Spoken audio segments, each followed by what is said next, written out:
back to Little Hollow Homestead. It's Sunday afternoon. We're gonna fix our Sunday dinner out of stuff that we produced ourselves locally right here on the homestead. So if you look, I've got a bunch of just small potatoes. We're gonna scrub those up, trim them up, boil them up, mash them up, and skins on and everything. So, and of course, you can't have potatoes without making them garlic mashed potatoes. So I've got some smaller cloves of garlic that we grew. We're going to mince those, put those in with the mashed potatoes. We're going to cook them with the potatoes, so they'll be cooked as well. You don't want to get a nice little sharp twang of garlic in your bite of mashed potatoes. Then, from the mashed potatoes, we're going with homegrown chicken that we grew. If you can tell, this is a rooster, this is a hen. The size difference is pretty obvious there. If you have not tried growing your own chickens, Cornish cross chickens, it's an 8-week commitment. You don't have to grow out hundreds of them. You can grow out 10 if you want. Tractor Supply sells them in groups of 10. So give them a try. It's an enjoyable experience raising your own meat chickens. And like I said, it's a 2-month commitment. That's hardly anything. Next we have a banana squash. You can tell out in the garage it's starting to freeze out there. It started to crack a little bit. So my remaining banana squash I need to cover with a blanket or something. And since my wife does not like banana squash, I'm gonna cook her this little baby spaghetti squash. So let's roll up our sleeves and we'll get going. We'll start washing these potatoes, getting them in the pot, get the garlic all trimmed up, ready to go in the pot as well. And we'll get going here, start making some dinner. See you in just a minute.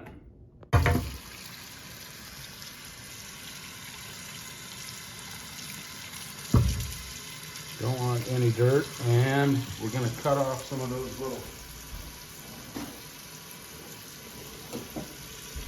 these little nasty spots. It's a good way to use all your potatoes. These little ones are not exactly big enough for bakers.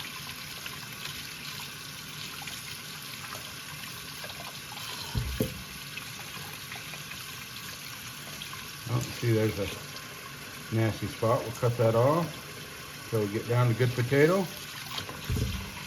There we go.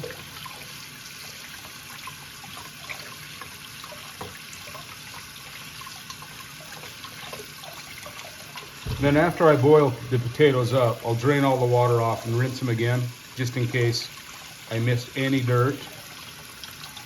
That way you're assured you're gonna get good, clean potatoes.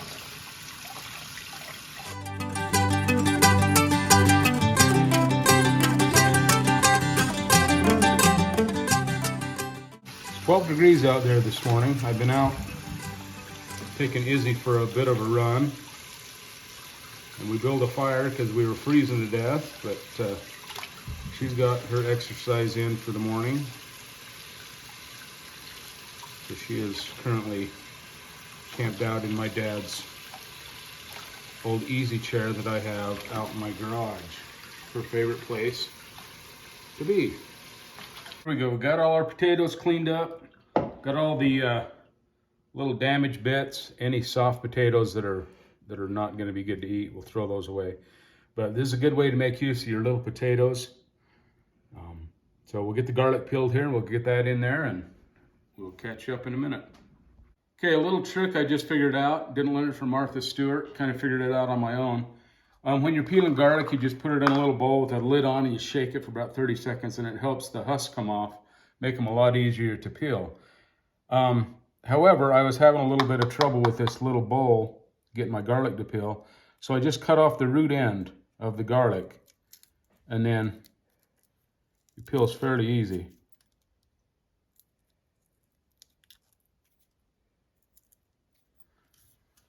A lot easier than if you leave that part on.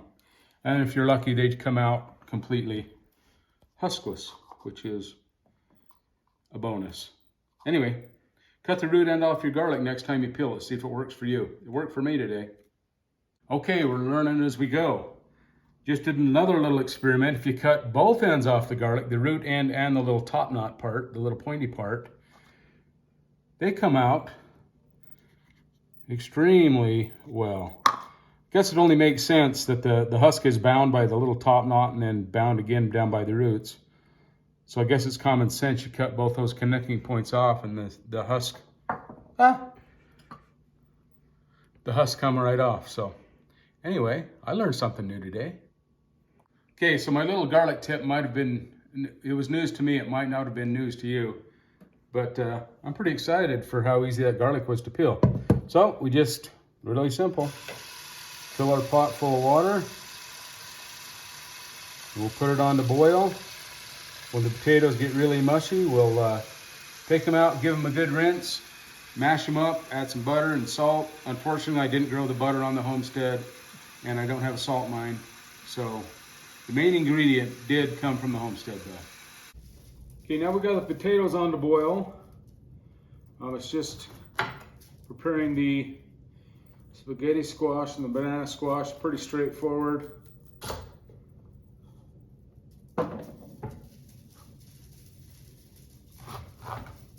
Just cut them in half, scrape out the seeds.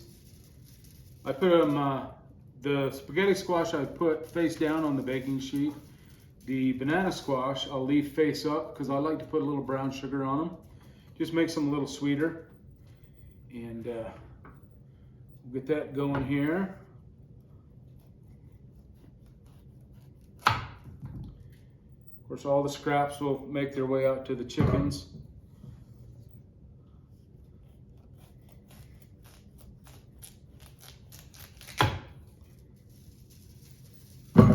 Try not to have anything go to waste here.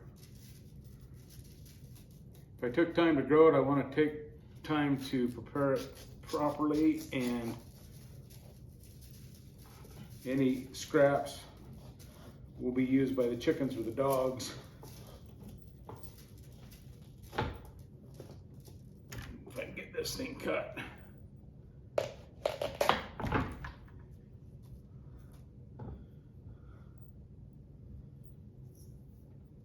Nice thing with the banana squash is you can always save the seeds and grow them again.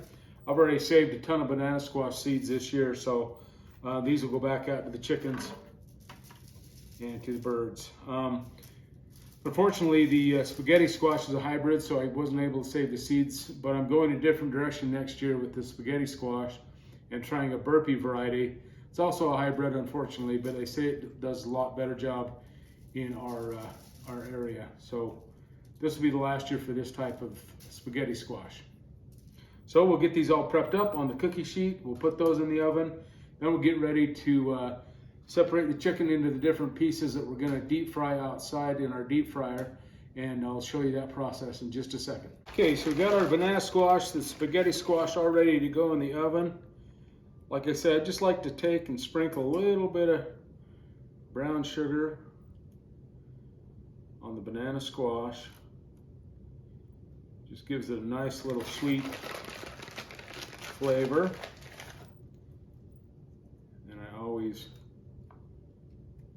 like to put lots of butter on my banana squash.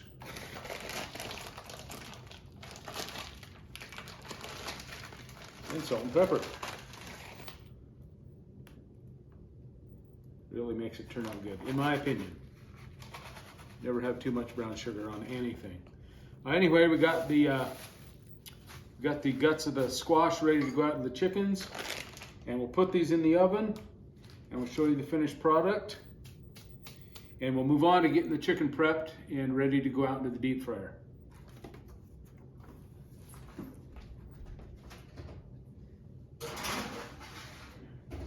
Okay, so now it's just a matter of quartering up the chicken. Start with the wings.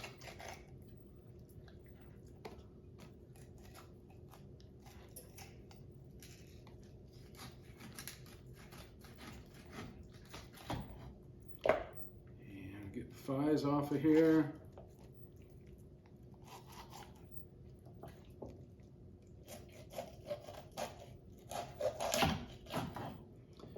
All go in the pot, ready to be breaded.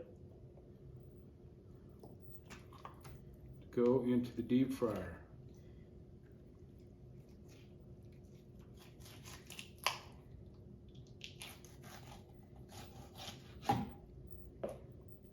These Texas poultry bags that I freeze these chickens in are extremely good at maintaining a good storage life for your chickens once you get them raised.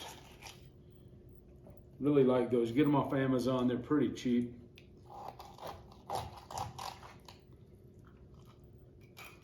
But we'll get both these birds cut up, ready to go into the fryer, and we'll show you how we bread them and how we put them into the fryer. Okay, for the breading for the chicken, I keep it real simple. Montreal steak seasoning, I've got some of that in there already. Garlic salt, got to have a lot of garlic salt. I love garlic. Onion powder, like a lot of onion powder.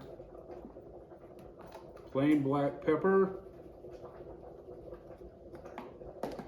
And then Rudy's Rub. If you haven't ever tried Rudy's Rub, highly suggest it.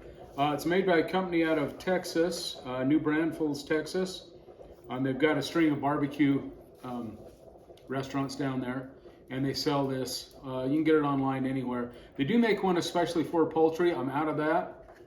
I love this stuff. Very, very flavorful. Their regular Rudy's Rub has a little kick to it, a little bit of pepper taste to it. Anyway, you can use it in anything. Eggs, chicken, steak, whatever you're cooking. That's an excellent all-around good spice. So, got all the spices mixed up in our flour really good. Next step out, we'll go out to the deep fryer, get the chicken coated in this, dip it in the hot oil, and we'll have fried chicken pretty soon. Okay, here we go. Super simple.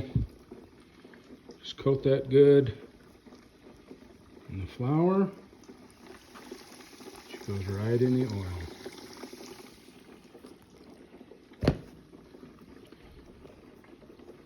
We'll repeat this a few times.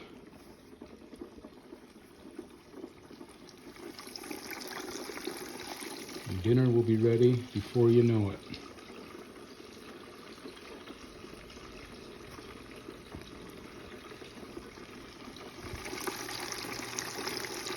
Hot.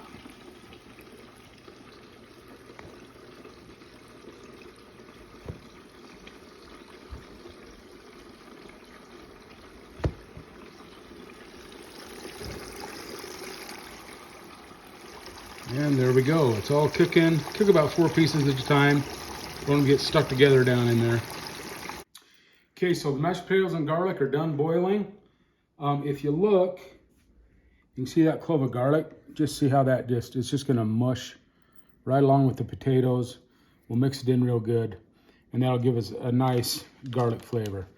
Like I told you before, I like butter, so we put 2 cubes of butter in there.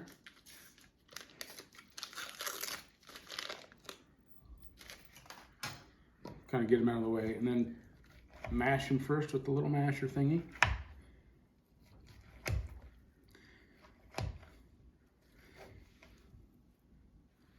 Without spilling.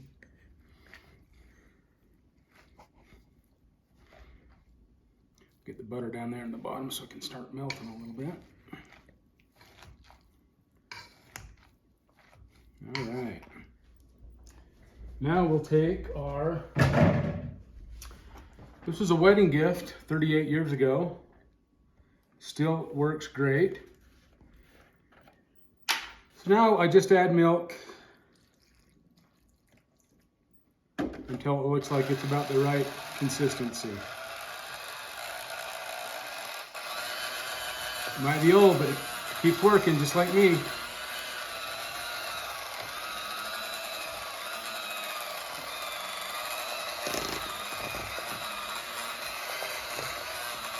Okay, the chicken's done. Looks like it's a nice golden brown.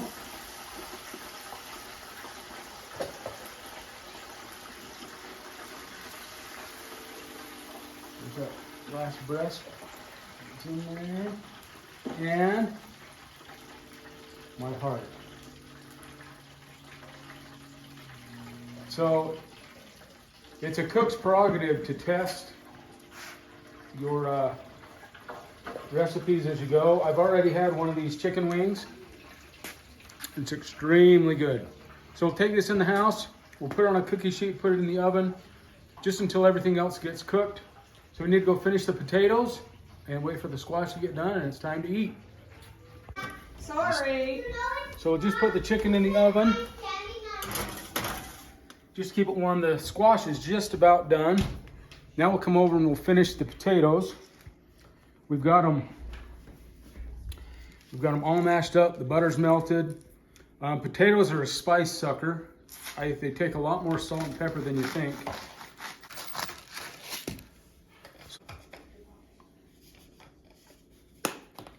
And we'll mix them up again. I mentioned this blender is 38 years old, still working. I'm 60 and I'm still working. So I've got a few years on this blender even.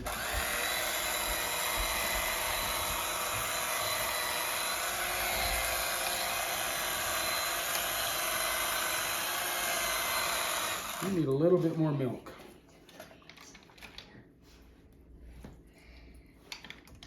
All right, let's see what happens.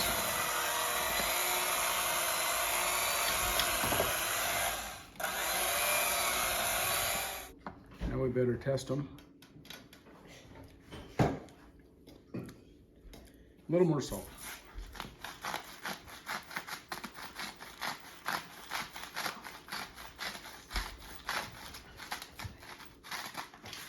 Okay, we'll blend these up and then we'll show you the finished product. We'll get a plate all built, looking nice and snazzy, and show you the finished product of our homegrown homestead Sunday dinner.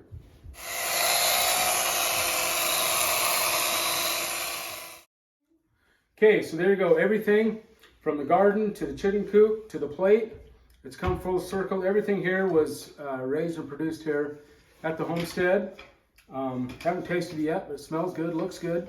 So we have the garlic mashed potatoes. Potatoes and garlic were grown here. The banana squash was grown here, and the chicken was raised here. So there you go. That's why I enjoy doing this. I get a lot of satisfaction. Not only feed my family good healthy food, but it's stuff that I produced. Just makes me feel good. So try something. Like I say, try a few meat chickens this year. If you haven't tried zucchini, do something simple, and try to become self-sufficient in one thing. Feed your family for a year out of your homestead, whether it's a patio on your apartment complex or if you're on 10 acres. If I can do it here on an acre that's mostly hollow, you can do it too.